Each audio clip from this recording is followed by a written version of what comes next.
3 மனிதர்களை அல்லாஹ் சொல்கிறான். அதற்கு பிறகு அன் தகூல நஃப்ஸு யா ஹஸ்ரதா அலா மா ஃபர்ரத்து ஃபீ ஜம்பில்லா வ இன் குன்து லமினஸ் சாகிரின். அல்லாஹ்வுடைய வசனங்களை பரிஹேசிக்கக்கூடியவனாக நான் இருந்து விட்டேனே, அல்லாஹ்வுடைய விஷயத்தில் இப்படி நடந்து கொண்டேனே, வ இன் குன்து லமினஸ் சாகிரின். கேலி செய்பவர்களில், பழிப்பவர்களில், அல்லாஹ்வுடைய விஷயத்தில் பழிக்கக்கூடிய மனிதர்களில் ஒருவனாக நான் மாறிவிட்டேனே என்று ஒருவன் தன்னைத்தானே குறைபடுவான். இன்னொருவன் அவு தகூல லவ் அன்னல்லாஹ ஹதானி லகுன்து மினல் முத்தகின். இவங்க தான் சூப்பர்மேன். அல்லாஹ் எங்களுக்கு நேர்வழி காட்டினால் நேர்வழியை நாங்கள் அடைந்திருப்போம் என்று சொல்லுவான். என்ன சொல்லுவான்?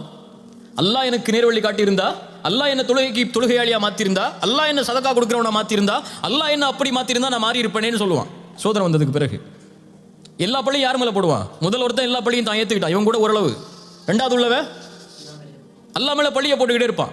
மூணாவது உள்ளவன் அவு தகூல ஹீன சரல் அதாப் லவ் அன்னலி கர்ரா. ஒரு சோதனை, ஒரு வேதனை வரும்போது அவன் சொல்லுவான் லவ் அன்னலி கர்ரா, இன்னொரு வாய்ப்பு கொடுத்திருந்தால், இன்னொரு சான்ஸ் அல்லாஹ் எனக்கு கொடுத்திருந்தான்னு சொன்னான். ஃபஅகூன மினல் முஹ்சினீன், ஃபஅகூன மினல் முஹ்சினீன், முஹ்சின்களில் ஒருவனாக நான் மாறி இருப்பேன்னு சொல்லுவான். இப்போ இவ்வளவு எச்சரிக்கை சொல்லப்பட்டதற்கு பிறகும் இன்னொரு வாய்ப்பை தேடி போனால், வாய்ப்பு வரும்போது அதை மறுத்து இன்னொரு வாய்ப்பு என்று சொல்லி கொண்டே இருப்பான். அது வந்தா பார்த்துக்கலாம், இது வந்தா பார்த்துக்கலாம், அப்படி நடந்தா பார்த்துக்கலாம், அந்த நிலைமை வந்தா மாறிக்கலாம்னு சொல்லுவான். இதில் மட்டும் வட்டிக்கு போய்ப்போம், அது அடுத்து வரும்போது வட்டியை விட்டுருவோம்னு சொல்லுவான். இதை மட்டும் அட்ஜஸ்ட் பண்ணிப்போம், அடுத்து வரும்போது பார்த்துக்கலாம்னு சொல்லுவான். அது கல்யாணம் வரைக்கும் தானே தப்பு செஞ்சுப்போம், கல்யாணத்துக்கு அப்புறம் அவங்க மனைவி தானே பார்த்துக்கலாம்பா. பொதுவாக சொல்ல போனா எல்லாரும் சொல்லக்கூடிய காரணம் அதானே. இன்னைக்கு இப்போ அல்லாஹ்வுடைய மார்க்கத்தின்படி ஒரு பெண் ஒரு ஆணை விரும்பலாம். எப்படி விரும்பலாம்? ஒரு பொண்ணை பிடிச்சிருக்கா, சரி பிடிச்சிருக்கு, அவங்க அப்பா அம்மாட்ட போய் பேசுங்க, வழியை வச்சு கல்யாணம் முடிங்க, அதுக்கப்புறம் வாழுங்க. ஆனால் இன்னைக்கு வாழ்க்கைங்கிறது கல்யாணத்துக்கு முன்னாடியே வாழ்ந்துடுறாங்க, கல்யாணத்துக்கு அப்புறம் அதை ஹலால் ஆக்குறாங்களா? எப்படி ஹலால் ஆக்க முடியும்?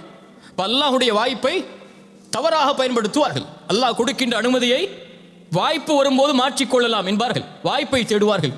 இவர்களுக்கும் அல்லாஹ் சோதனையால் வேதனையை கொடுத்து விடுவான். இந்த 3 மனிதர்களை அல்லாஹ் தரம் பிரிக்கிறான். ஒருவர் தன்னைத்தானே பழித்துக் கொள்வார், இன்னொருவர் அல்லாஹ்வை சாடி விடுவார், இன்னொருவர் வாய்ப்பை தேடி செல்வார். இந்த 3 நஷ்டவாளிகள் தான். யார்?